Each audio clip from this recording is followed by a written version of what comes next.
Bueno, buenos días, buenas tardes, buenas noches, de acuerdo a cuando esté terminando esta presentación. Mi nombre es Natalia Pellegrina, soy profesora de Lengua y Literatura Francesa, egresada de la Universidad Nacional de Cuyo, donde también me desarrollo como docente, y al mismo tiempo trabajo como profesora de lenguas extranjeras en la provincia de Mendoza, en el nivel secundario. Bueno, estoy acá justo a Luciano. Hola a todos, mi nombre es Luciano Perrota, yo soy profesor en biología, recibido de la Universidad Nacional de San Luis, donde soy profesor en una materia del último año del profesorado en biología y además, como al igual que Natalia, trabajo en la escuela secundaria. Bien, si bien somos obviamente de áreas muy diferentes, nos hemos encontrado en cursado de la maestría de educación en entornos virtuales de aprendizaje, donde bueno, tenemos la posibilidad de transitar juntos lecturas, aprendizajes y información muy actualizada respecto a por ahí lo que nos está pasando, lo que estamos viviendo, dado el aislamiento social preventivo y obligatorio, y ahora en algunas provincias el distanciamiento social, de acuerdo a la etapa en la provincia en donde estemos de Argentina. Sin embargo, vivimos en ciudades diferentes y ejercemos en ciudades distintas. Yo en la provincia de Mendoza, en la ciudad de Mendoza, y Luciano en San Luis, lo cual nos ayuda a tener una perspectiva bien diferente del tema que justamente vamos a desarrollar ahora. Nosotros nos hemos preguntado si la actividad virtual manifiesta las desigualdades tecnológicas y sociales. Quizás para algunos alguna respuesta, la respuesta puede ser un tanto evidente, pero nosotros nos quedamos no solo en la indagación, sino en análisis de algunas cuestiones en relación a esto. Y entonces, bueno, como docentes, tanto quizás algunos de los que están presentes no, pero muchos hemos tenido dificultades, muchas dificultades en encontrar este camino, porque bueno, después de 200 años de historia educativa presencial, eh, apareció, irrumpió esta virtualidad obligada, y nos encontramos con dificultades de índole pedagógico, en algunas ocasiones de índole didáctico, para poder mantener el vínculo con nuestros estudiantes. No solo hemos tenido que salir a rearmar nuestro material, nuestras actividades, hemos tenido que priorizar ciertos contenidos, y luego nos hemos encontrado con las dificultades con nuestros estudiantes, ¿no? Desde que el a veces los mal llamados nativos digitales, concepto ahí que está cuestionado, que carecen de ciertas habilidades para el uso o para el uso de la tecnología en un contexto educativo. Entonces, bueno, salimos también al desarrollo de algunas competencias con ello. Pero también nos encontramos con una barrera que nosotros de alguna manera la, la tratamos de encerrar en esto de dificultades de orden socioeconómicas, ¿no? Nosotros contextualizados en la Argentina, la educación es pública, el concepto de público está relacionado con la gratuidad, directamente relacionado, lo que es público es gratuito, es un derecho fundamental para los argentinos, y es una obligación del Estado el que todo ciudadano pueda transitar desde los inicios de su vida. De hecho se habla de los 45 días, hasta la secundaria, que es obligatoria en nuestro país, pero que pueda acceder al sistema público a nivel superior, y que pueda también ir actualizándose en el transcurso de su vida, ¿no? Y aprendiendo durante su vida. Entonces, bueno, en este contexto, y en el contexto de una sociedad del conocimiento, donde cada vez la educación retoma un rol preponderante, donde las posibilidades de nuestros estudiantes van a tener que ver con la educación que hayan tenido, las capacidades que hayan adquirido en el transcurso de su vida, para después, bueno, poder ser independientes y poder trabajar. Eh, y bueno, y los riesgos, hemos intuido un poco y hemos trabajado en lo que son los riesgos en los que nos pone esta realidad en el marco de un modelo neoliberal, ¿no? Un modelo que nos pone en una situación de un gran peligro de exclusión de una gran mayoría de la población. Esto es algo solo en nuestro país, estamos hablando a nivel mundial. Y desde allí, entonces nosotros empezamos a prever algunos conceptos, como por ejemplo el de brecha digital.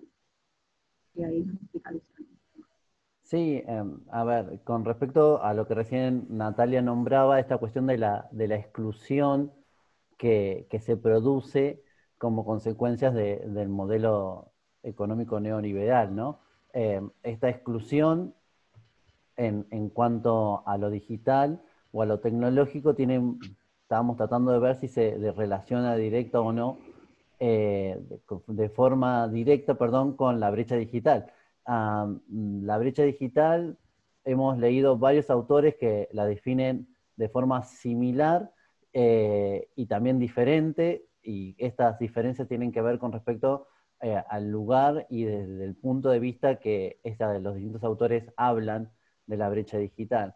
Nosotros tomamos dos conceptualizaciones, una de Santollo y otra de Cobo Romani.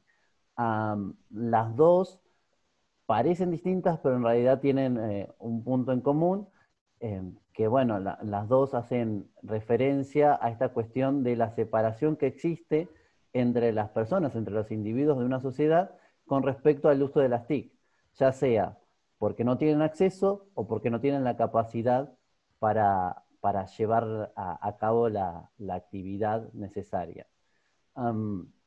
Algo que hay que denotar o hay que marcar bien es que la brecha digital, nosotros estamos hablando desde el punto de vista educacional, pero no se ve solamente en ese punto de vista, sino también en la vida diaria de cualquier persona. Se ve que existe una brecha digital. No todas las personas saben hacer tareas comunes, como por ejemplo, como consecuencias de este aislamiento obligatorio y preventivo, que estamos viviendo, no saben cómo sacar una orden para ir a un médico para una urgencia. Estas cuestiones que pueden ser sencillas para los llamados nativos digitales, es casi imposible para los inmigrantes digitales. Entonces, esta cuestión de la brecha digital, más allá de verla desde el punto de vista educacional, también se ve en la vida diaria. No sé si... Sí, claramente Luciano nosotros nos centramos en este concepto, sobre todo en la problemática, nosotros en educación, pero la vimos a nivel general, a nivel poblacional, y esto es, no importa solo el tener un elemento para poder conectarse a la red, tener la posibilidad de acceso a la red, como es el caso de la provincia de San Luis, que tiene Wi-Fi, una característica muy distinta, después Luciana nos cuenta bien cómo funciona, pero Mendoza no es así, el acceso a la red es a través de lo privado, es la posibilidad que uno tiene de conectarse, hay muy pocas redes libres. Entonces, bueno, que no solo nos quedamos con el poder tener un dispositivo que nos permita acceder, sino también el saber hacer un uso adecuado, efectivo de ese recurso para el objetivo que nosotros tengamos. En este caso, obviamente nosotros nos dedicamos mucho más al tema educativo, ¿no? Continuando con nuestro análisis, nosotros nos pusimos a pensar en esto del derecho, de las obligaciones y de la educación como una obligación y como un derecho. Nos pusimos a pensar que ya sobre el riesgo de exclusión, el hecho de no poder tener acceso a un dispositivo, el hecho de no poder tener acceso a la red, ya nos deja excluidos. Entonces, ahí estuvimos leyendo a Pedro López López, que habla de que el dominio justamente de las TIC es una herramienta de emancipación, ¿no? Y un proyecto de que debe ser sostenible para justamente alcanzar ese ideal de inclusión digital que vaya en pro de un derecho humano y una justicia social. Bueno, todos estos conceptos muy importantes a los que llegamos justamente pensando en esto de la posibilidad de que muchos de nuestros estudiantes quedaran excluidos, ¿no? Entonces la necesidad de que el dominio de las herramientas digitales y el acceso a las tecnologías sea considerado un derecho humano, ¿no? Un nuevo derecho humano. Cuestión que, bueno, muchos están trabajando y, bueno, hay especialistas con planteos muy interesantes y análisis muy interesantes hasta de qué tipo de derecho sería dentro de estos, de los derechos humanos. Pero bueno, no vamos a ahondar nosotros ahora específicamente en eso. Luego, dijimos, bueno, si tenemos dificultades de orden didáctico y de índole pedagógico que estamos tratando de subsanar desde el nivel personal, desde el grupo de colegas, desde las instituciones en las que estamos, desde políticas de Estado para superarlas, bueno, nos quedamos analizando también el tema de las dificultades que hay de otro índole, ¿no? Para el uso efectivo, para el acceso, y entonces dijimos, bueno, ¿y qué se hace? ¿Cuál es la solución entonces para atender a estas problemáticas? Y ahí fue donde llegamos en las lecturas a unas sugerencias que ya hacía la UNESCO desde 2017 eh, para América Latina y el Caribe, en un documento sobre sociedad digital, brecha y retos para la inclusión digital justamente en América Latina y el Caribe, donde hacen hincapié justamente en sobre lo que había que trabajar, ¿no? Desde las políticas de Estado, y hablaba sobre las habilidades digitales y el capital humano, sobre la problemática de la accesibilidad según el género, ¿no? Esto es algo que bueno, es muy preocupante también.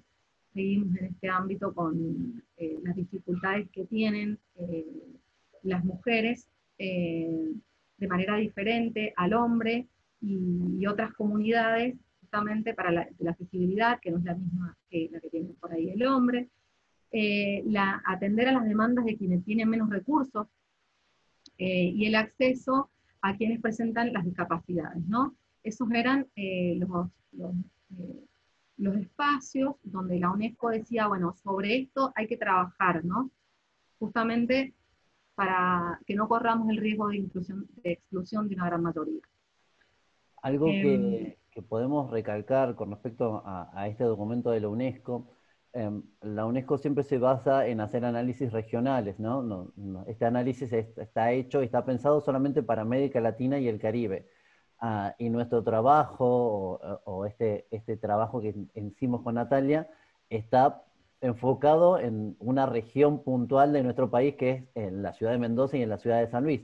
Pero si han tenido la posibilidad, o si hay gente de afuera de nuestro país y del continente, que quizás también haya, esta realidad de usar los medios digitales, la tecnología en educación, nos movió o movilizó a toda la comunidad educativa a nivel global. Y comúnmente estas recomendaciones que hacía la UNESCO en el 2017 para América Latina y el Caribe, cuando uno analiza hoy en día lo que está pasando en el mundo, se da cuenta que estas recomendaciones también son necesarias no solamente para América Latina, sino también para el resto del mundo, ya sea Europa o Asia o América del Norte. Esto es algo importante que hay que tener en cuenta. Claramente.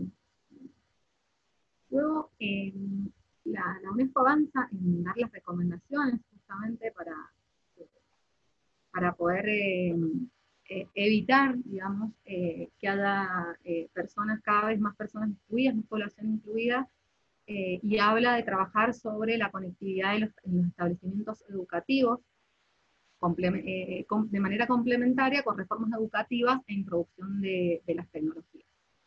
El desarrollo de material y de aplicaciones para quienes tienen menos conectividad, a veces nula o poca, y la inversión en capital humano para hogares con menos ingresos y con niños en edad escolar. Claramente, en estas recomendaciones la UNESCO apunta mucho a la educación, ¿no? A la importancia de la inclusión digital en educación, porque claramente eso va a determinar la realidad de la población en la actualidad, pero también a corto, mediano y largo plazo, ¿no? Y allí nosotros dijimos, bueno, entonces quizás algo falló en el camino, quizás algo pasó, y nos encontramos, tratamos de analizar las inversiones que se habían hecho en el país en lo que era la inclusión digital del sistema educativo argentino, y allí nos llamó poderosamente la atención que teníamos una etapa en el país de 2010 hasta el 2015, donde va aumentando el presupuesto en inclusión digital, teniendo un pico importantísimo en el 2013, y que empieza a caer abruptamente en el año 2015, llegando a mínima inversión educativa en inclusión digital en el año 2019. Y bueno, entonces dijimos, bueno, claramente no, ha sido disruptivo esta realidad, las dificultades que encontramos van a ser lógicas porque no hemos atendido a estas cuestiones que debíamos haber atendido como sociedad, como sistema, para evitarlo, ¿no? Y entonces, bueno, hablamos de una nueva normalidad, hay autores que hablan de un sistema híbrido, de un sistema dual, de un sistema en donde no vamos a volver a lo que era antes, donde su parte positiva, hemos estado charlando esto con Luciano, bueno, tiene que ver con que quizás nos obligó esta virtualidad nos va a obligar a incluir las tecnologías en la educación, lo cual era necesario, ¿no? Porque el estudiante de hoy es otro, porque la realidad de hoy es otra, y hace rato que viene siendo otra, y el sistema educativo como que siempre hemos ido detrás y seguíamos a veces casi exclusivamente desde la presencialidad, ¿no? Y si pasamos por acá a la próxima.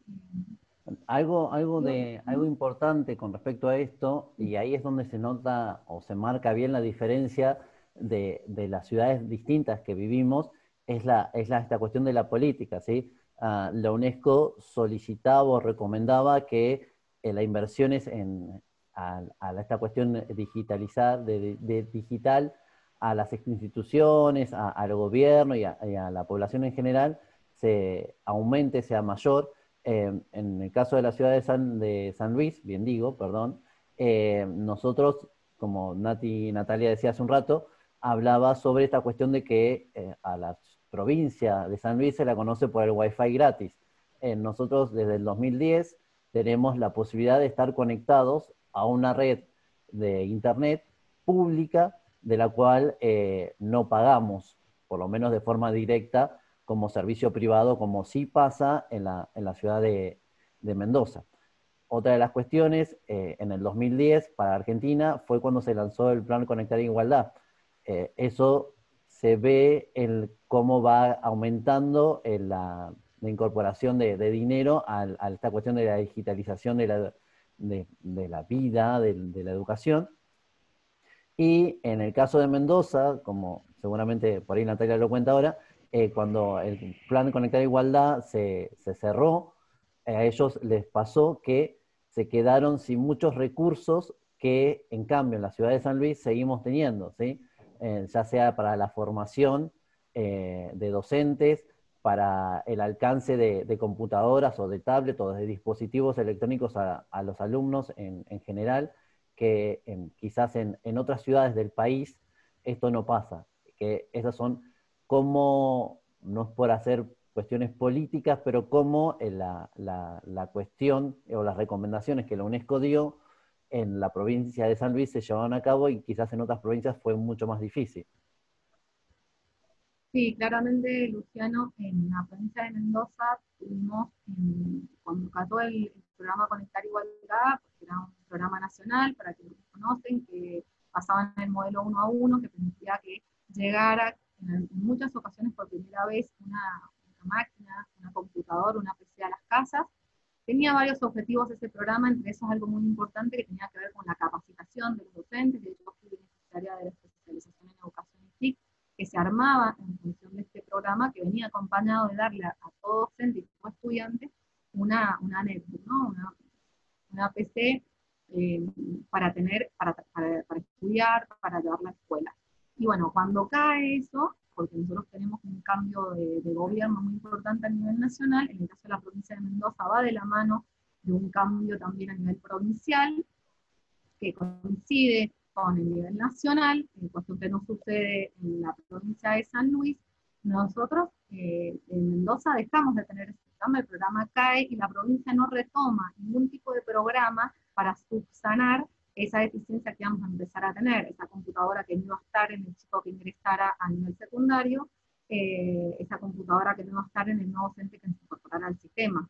Entonces, obviamente, la brecha digital que tienen los que estamos teniendo en el sistema educativo de la provincia de Mendoza es quizás en algunos aspectos, podemos analizarlo primero y segundo orden, mucho más profunda que la que se tiene en el sistema educativo de la provincia de San Luis, a pesar claramente de las deficiencias o dificultades que igualmente se tienen o se puedan tener, ¿no?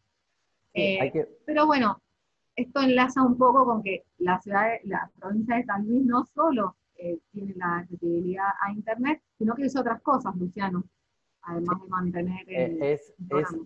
algo bastante importante pensar en estas cuestiones de la accesibilidad a la buena conectividad y al recurso que cualquier persona tiene que tener para poder pagar esa buena conectividad, porque si estamos hablando de una nueva normalidad, que es un sistema híbrido donde vamos a estar dando clases de forma presencial y de forma virtual, ¿qué nos va a pasar a los docentes cuando en el caso de no vivir en una ciudad donde la conectividad sea buena y gratuita, eh, para dar una clase cuando uno no tiene internet, ¿no? Eso es importante. Con respecto, retomando lo que Natalia decía, nosotros en la provincia, en nuestra constitución provincial, esta cuestión de que hablábamos antes del derecho a la inclusión digital, ya está puesta. Nosotros cuando tomamos en la constitución provincial, en el artículo 11, ya tenemos la decisión o la obligación del Estado a que toda la población sanluiseña esté incluida, valga la redundancia, en la inclusión digital.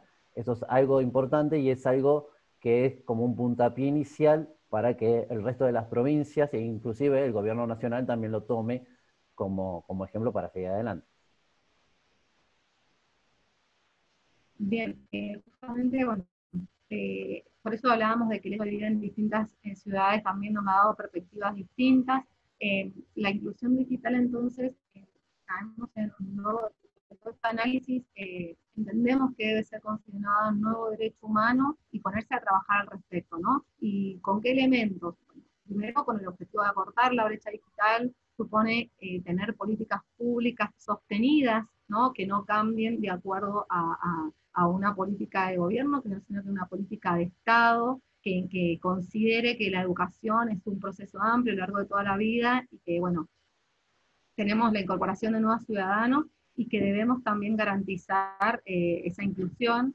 Eh, Claramente, luego de analizado el caso de San Luis y el hecho de que tienen la brecha digital es menos profunda quizás, o menos amplia, sería más la idea, que la provincia de Mendoza nos muestra claramente que esta política sostenida colabora en acortar esa brecha, ¿no?